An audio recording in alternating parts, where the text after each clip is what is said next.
Este é o seu programa Perfil. A cada semana, trazemos entrevistas com personalidades da academia, da política, da economia e da cultura do nosso estado. Hoje aqui com a gente a professora Maria Osanira da Silva e Silva, doutora em Serviço Social e fundadora do programa de pós-graduação em Políticas Públicas da UFMA. Mas antes da gente começar a conversar com a professora, vamos conhecer um pouquinho a biografia dela. A professora Maria Osanira da Silva e Silva cursou Serviço Social na então Universidade do Maranhão. É mestre em Administração e Planejamento na Western Michigan University, Estados Unidos, e doutora em Serviço Social com área de concentração em Políticas Públicas e Movimentos Sociais pela PUC de São Paulo. A professora é fundadora e pesquisadora do Programa de Pós-Graduação em Políticas Públicas da UFMA e coordenadora do Grupo de Avaliação e Estudo da Pobreza e de Políticas Públicas relacionadas à pobreza.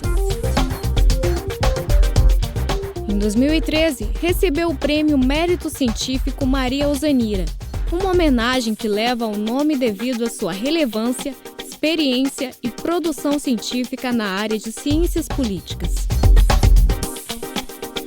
No ano de 2015, a professora Maria Osanira recebeu o título de doutora honoris causa. Então, professora, seja bem-vinda ao nosso programa Perfil. Para a gente começar a nossa entrevista, a gente volta um pouquinho ao passado. A senhora se formou em Serviço Social em 1966, na então Universidade do Maranhão.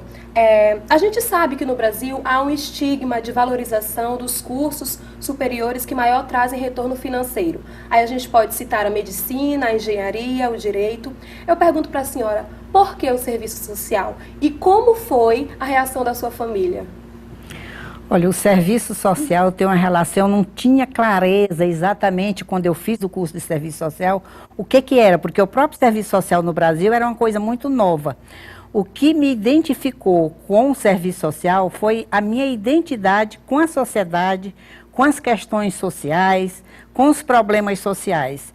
E, de fato, eu encontrei no espaço acadêmico do serviço social oportunidade de estudar, de aprofundar, e toda a minha vida profissional, conforme o meu currículo, realizada dentro da academia, na produção do conhecimento, numa relação direta com o serviço social, mas, sobretudo, numa relação direta interprofissional no campo das ciências sociais aplicadas. E qual foi a reação da sua família diante da sua escolha lá atrás? Não, foi uma reação muito positiva e eu acho que, como eu sempre fui muito objetiva e muito persistente, não houve nenhuma dificuldade, eu não tive nenhuma dificuldade e eu acho, que eu até gostaria de desmistificar um pouco essa história da valorização da profissão, porque todos os espaços profissionais são fundamentais na sociedade e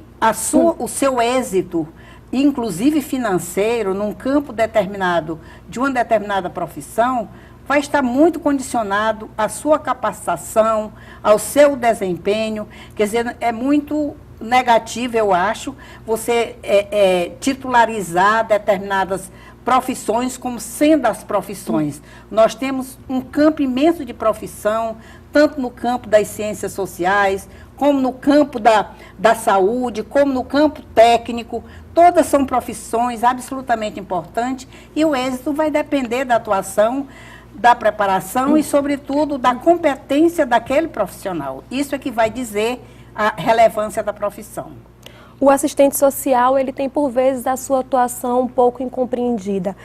De fato, qual é a área de atuação desse profissional? Olha, o serviço social, ele atua articulado a todo o trabalho no campo social. Por exemplo, ele atua no campo jurídico, ele atua no campo da saúde, ele atua no campo da educação, quer dizer, trabalhando com os outros profissionais específicos dessas áreas, no sentido de definir e de apresentar elementos fundamentais sobre a vida social dessas famílias, das pessoas. E outra coisa também, o assistente social trabalha também no nível que a gente chama de nível macro, o nível, por exemplo, de planejamento, o nível junto a movimentos sociais, junto a instituições de ensino superior, como é meu caso. Toda a minha vivência profissional foi no campo acadêmico. Então, a gente tem muitos espaços profissionais para atuar. A senhora considera que para ser um assistente social requer algumas qualidades específicas? E quais seriam essas qualidades?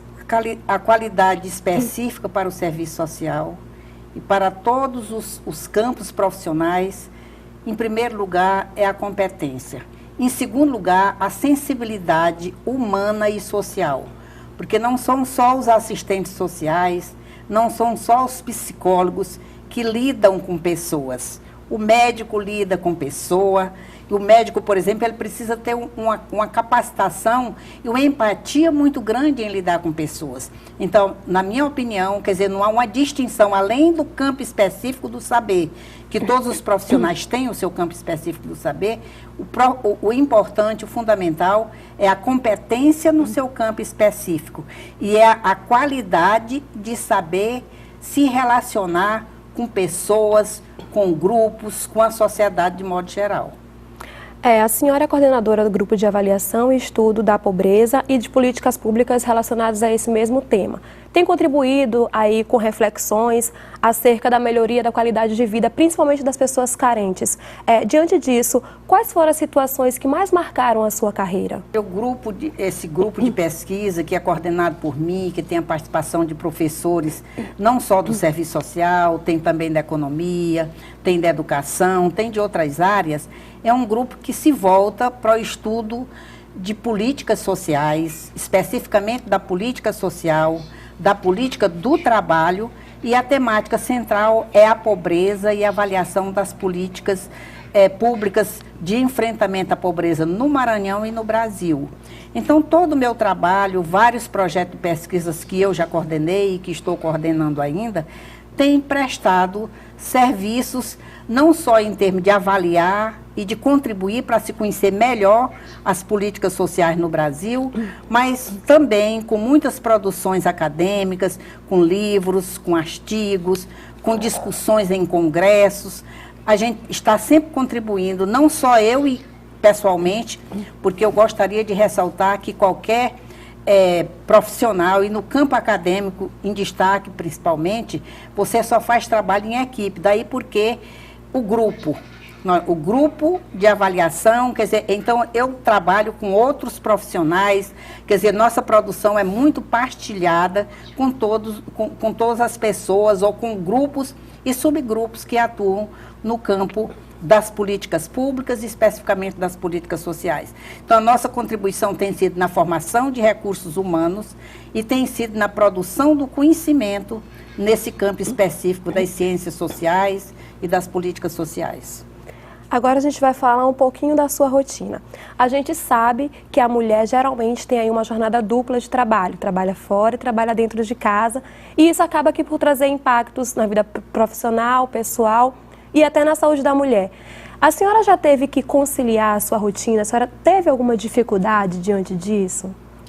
Olha, a dificuldade, mas que foi absolutamente sanada, até porque eu contava com outras pessoas, familiares, pessoas também que trabalhavam comigo, era quando eu tinha filho pequeno. Meus filhos hoje são todos adultos, inclusive são professores da UFMA, professores da Unicamp, né, todos são meus interlocutores. Então, de fato, eu sempre tive uma dedicação muito acentuada à questão profissional, né, mas também uma relação, uma presença muito constante na minha família, na minha casa, e consegui sempre conciliar isso muito bem. Obrigada, professora. A gente vai agora para um rápido intervalo e a gente volta já já.